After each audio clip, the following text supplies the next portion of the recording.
Lunchbugs!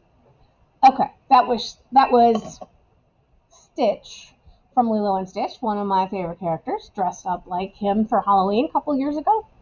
Alright, so this is Miss Savella with another edition of Literary Lexicon. So last time we ended up on foreshadowing and a flashback. Today we're going to talk about point of view. So let me get through this flashback, and we got point of view. Point of view is how we are told the story and how the story is told to us. So the point of view is, if you look over here, it's the narrator's perspective and what they can see. Remember, all the stories have someone who is telling the story, and they may or may not be reliable. Think about times when you're told a story by a friend or family member, and every time that person tells a story, there are certain people who you know are going to embellish the truth.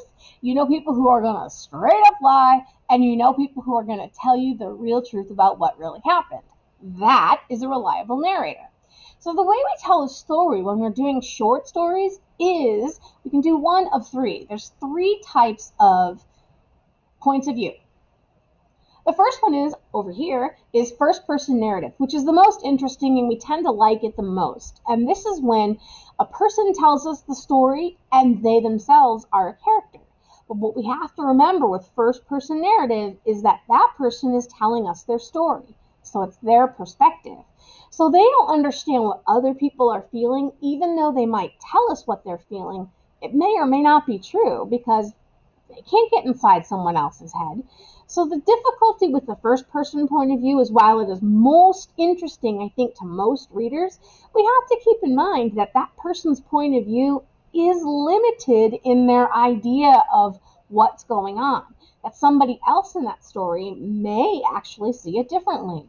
And like I said before, nobody ever thinks they're the villain of their story. So when they're telling the story, obviously it's going to be different. So when we talk about something like a fairy tale, if we were to tell the story of Goldilocks, we might tell that story as the wolf, and our perspective would be very different than if we were Goldilocks.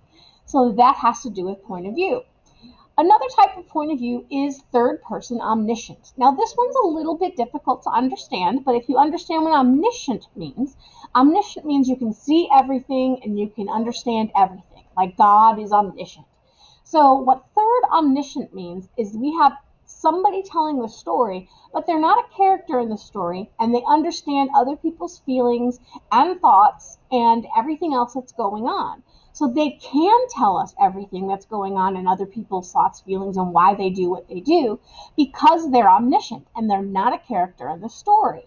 So this is the most reliable type narrator because this narrator actually can give us the facts behind things that have happened. So third omniscient. And what they'll use is they'll use he, she, they, and those kinds of words. In first person, they'll use I, we, me, mine.